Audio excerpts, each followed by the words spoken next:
কবিতা প্রিয় ৭ রাজা, লেখিকা শামীমা আক্তার নদী। শোক আহ্লাদ বলতে আমি আপনাদের বুঝি, আনন্দ আর খুশির মাঝে আপনাদের খুঁজি। স্বপ্ন আর আশা বলতে আপনাদের চাই, আমার মনের মধ্যখানে আপনাদের ঠাই। বাংলাদেশ থেকে আমি জিওলেতে যাই, স্বপ্নে আমি ৭ রাজার বুকেতে ঘুমাই।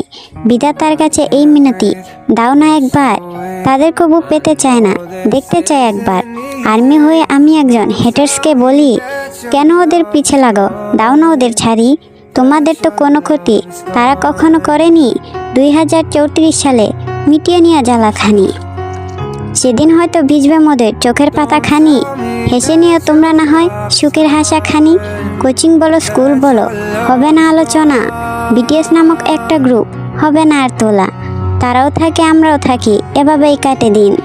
ইতিহাসটাও আজ জানি কেন পুরোনো লাগে বেশ, স্বপ্নগুলো এভাবেই হলো সব কিছুর পরিশেষ।